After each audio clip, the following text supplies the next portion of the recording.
Alright, so in this video I'm going to try to implement autocomplete. And let me just demonstrate what autocomplete is. So if I go to Materialize CSS AutoComplete.com, I'm going to go under forms. And the first thing here in the list is autocomplete. If I click on that, basically it's just a text box. And what happens when you start typing, see, it basically gives you options of whatever you provide. So you usually provide a list of options prior to it auto completing, so it doesn't just auto complete out of nowhere. So basically it has a set of words that are built in. So see, if I hit E, there is Apple and Google, and it finds that E in both words and it shows them as an option to just select, and you could just hit one and it will auto complete the rest for you. So this is what I'm going to implement in our web app, and what we'll do, we'll basically create a list for that autocomplete to work and then try to put that in our form. So if you're coming to this video without watching any of my other app script videos, I would really recommend watching those before you watch this, because otherwise it may not make a lot of sense. Either way, I'm gonna go to our spreadsheet. This is the spreadsheet we've been using so far to enter data from our script or to retrieve some data sometimes. So I'm gonna go to this options. So for example, we made this drop down, if you remember, in our app that just gives us this drop down. So now we're gonna implement another field here that's gonna be our autocomplete, and I'm gonna first create that list. So I'll just type it here. This is just an okay place for this. Obviously, if you're creating something real, I would recommend setting this up a little nicer and be more organized. But either way, let me just type some items.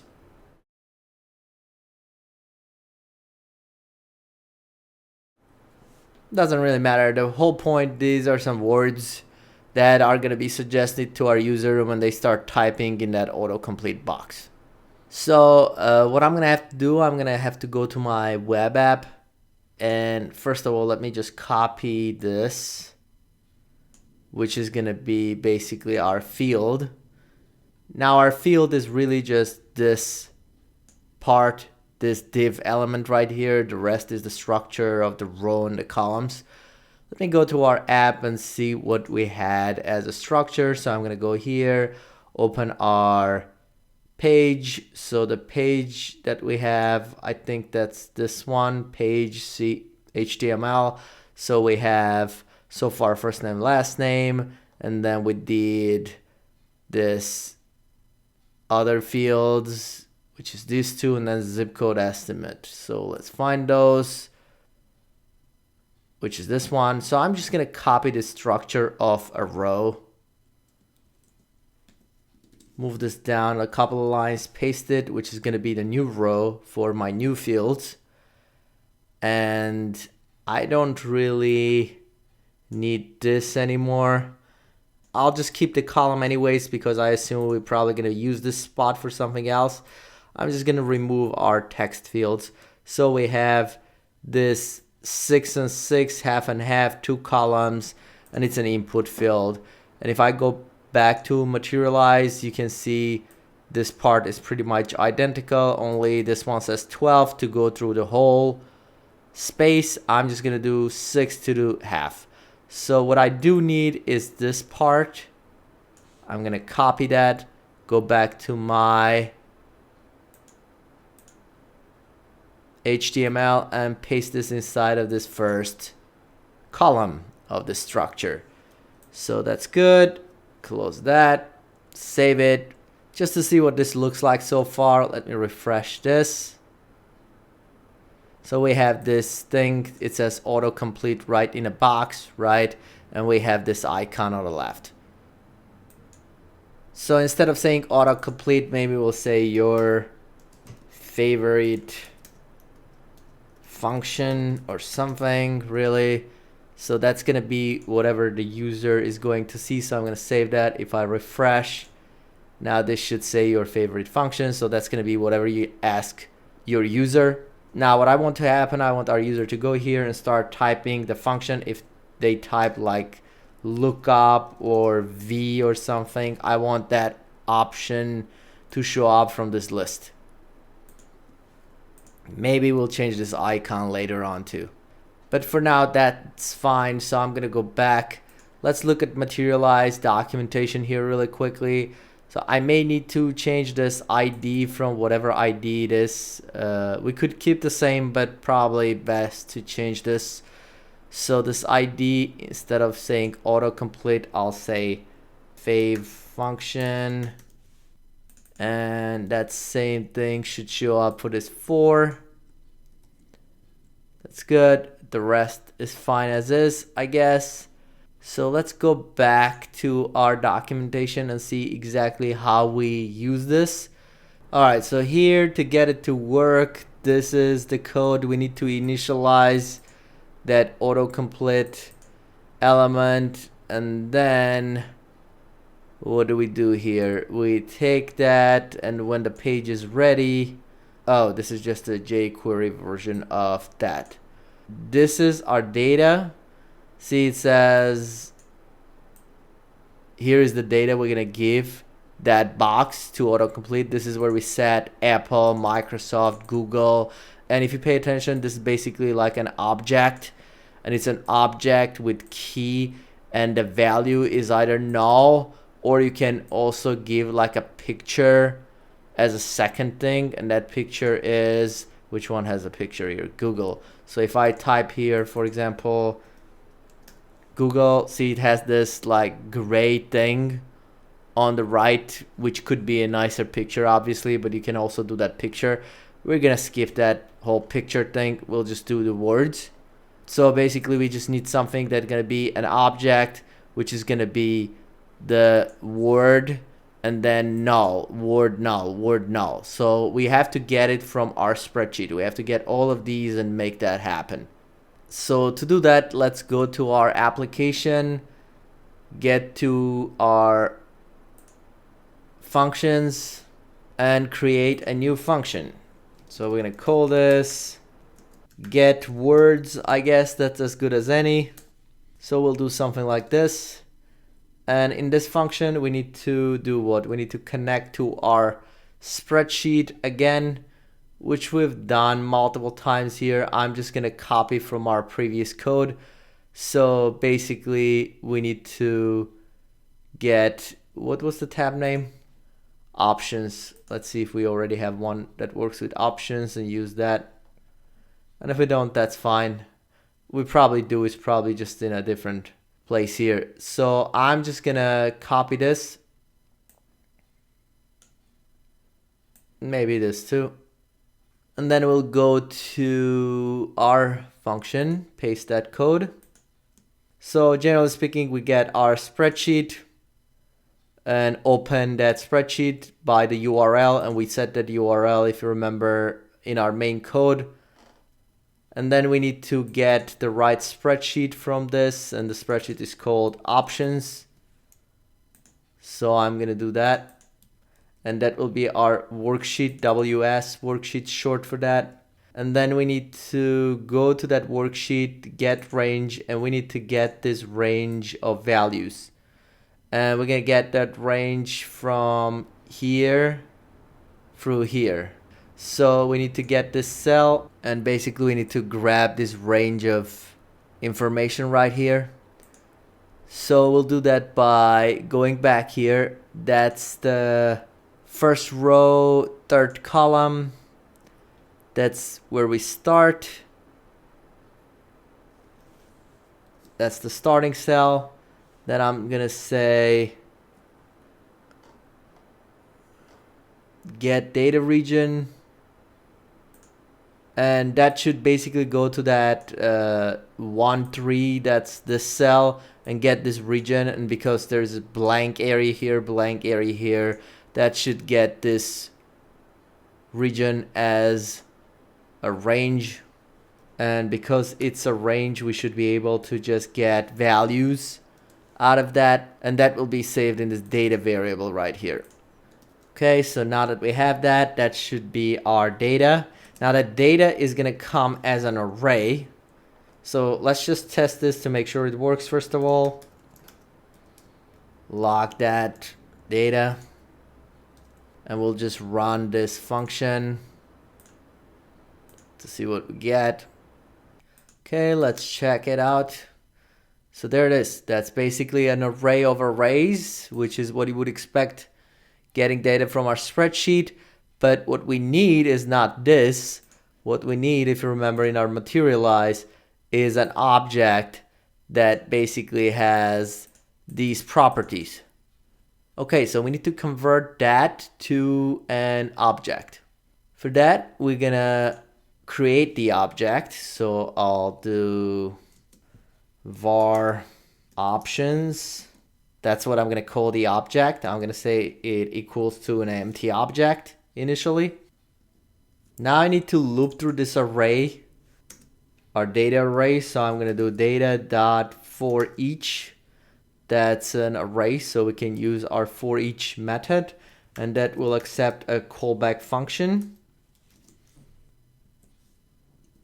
Let me just do the semicolon before I forget to do it later.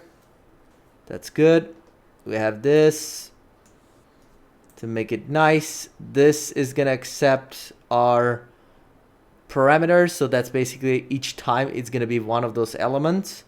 So I'm just gonna call this v for value, and what that value is gonna be, just to refresh your memory, we get this array, and every time it's gonna be one of these, and each one of these is an array of its own, right? So VLOOKUP in an array, HLOOKUP in an array, that's that. So what I need to do, I need to grab that VLOOKUP thing, and that VLOOKUP thing will be V0, which because it's the first element in our array, right? So V0. And I want that to be as key in this basically object that I'm creating, this data. And that's going to be the key. And the value for that is going to be null. Which means in our code, to make that happen, instead of saying this V0, I'm going to need that in a second. So I'm going to cut that. I'm going to say I called my object options. And I'll say options, and I need that options key to be whatever that value is, which is just that. And I'm gonna say that should be equal to null. So I think that should give us what we need. Let's just test this. So I'm gonna go here, paste this, and I'm gonna just print out that options thing to see what we get. Oops, that should not be there. Run this thing, go check it out. So we got that. See, we got the first one, null, VLOOKUP null, join null, text join null. There it is. I think that should work. So we need to return that from this function. So we're gonna return that options thing. Good, so this is just a function called getWords, which basically just gets those options from here and basically puts it in an object the same way Materialize requires us to do. So it's gonna be this thing. Now we need to set that, we need to somehow basically call that on our JavaScript side, on our front end, and grab that information, that object we just created, and then use it like this to set those options. So for that, we'll go to our JavaScript side. So that's our page.js. So this is the event when our page loads. So see, when our page loads, we're gonna do whatever's here. Now, these two things that we did before, they should really not be here. That should be inside of this function. After our page loads, we're gonna assign this event listeners. Although it works, I'm gonna move them just for good practice. This wouldn't change what we're doing right now, right? But I'm gonna do this anyways. I'm gonna move them over here someplace.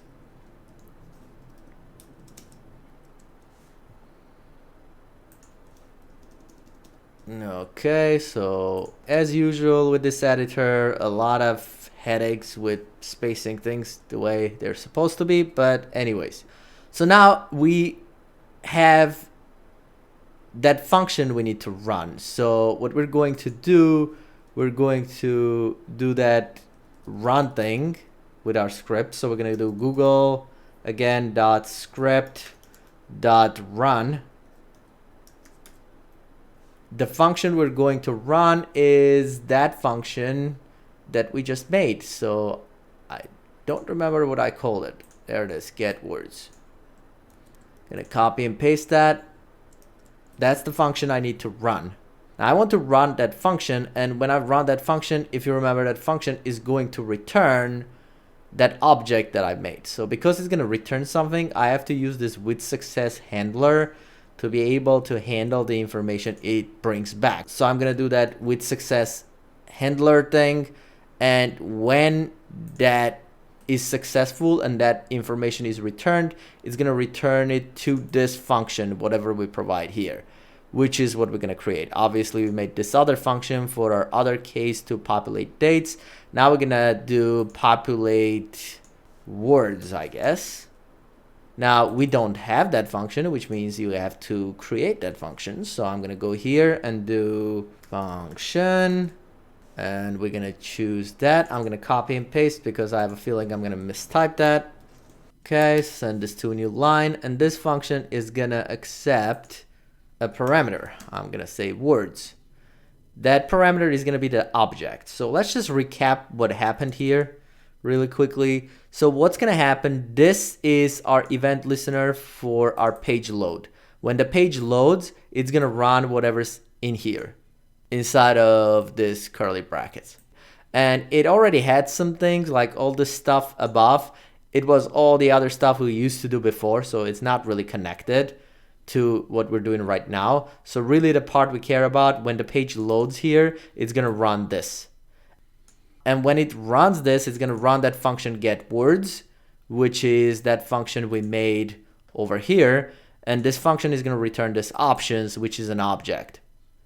And that object is gonna be sent to this function populate words, which is this one over here. So, and this words is gonna be, that argument is gonna be that object that is being sent from here. So this options that we're getting here is basically gonna be the same at this point as this words parameter in this function. Okay, so now that we have that, let's go take a look at our autocomplete and see in our documentation how do we actually set those. So it says you have to do this. So I'm not using jQuery, so we're not going to use that. We're using this thing. So, and that means we're going to grab that element and we're going to basically just run this to set it. So let's just copy those two lines, go back to our own work, paste it. I'm going to try to line this up somewhat. Okay, so the element we're going to select, I'm not going to do this thing because we're only selecting one. So I'm just going to say get element. Let me just copy and paste. Get element by ID. And the ID I did for this element, which is our autocomplete input box, is this. So I'm going to copy that. I'm going to go back here and do that same name. We don't need the period. It's just that element with that ID. So instead of calling this, I'm going to call that AutoComplete. So that's going to be our element. And then we need to take that element and send it to this function.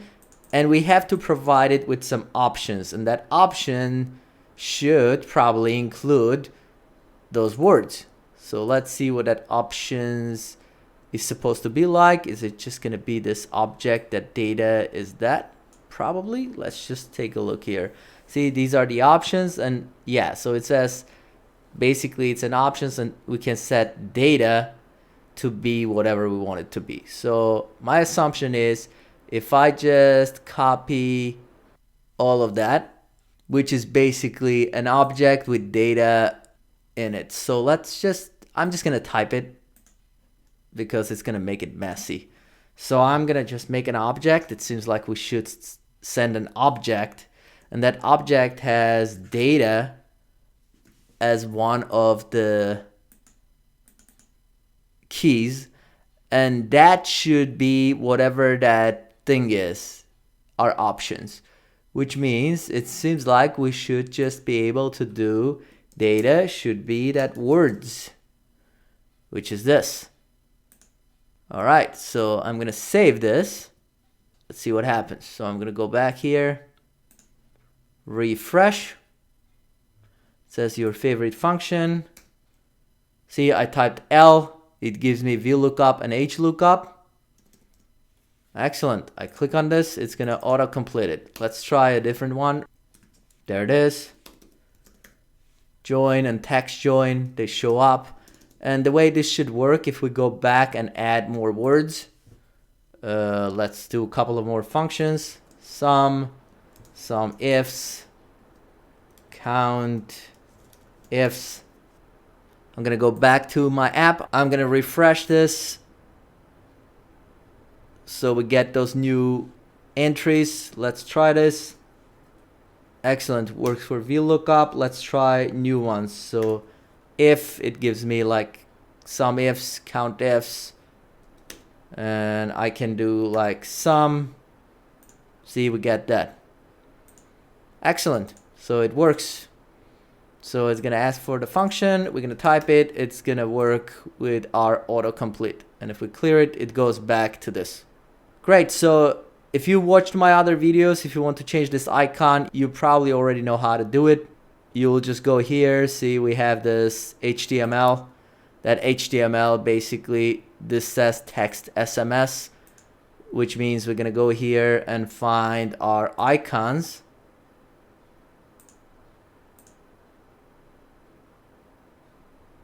There it is. And we're gonna find whatever icon we want to use. And it doesn't really matter. I'm not gonna waste time on this. So let's say this is the icon. So we'll just grab that and go back and just put that in here. Save it, go back, I go and refresh. Now we should have a different icon. It should still work the same way. And that should do it for this video. Thanks for watching. Please subscribe, and I'll see you in the next one.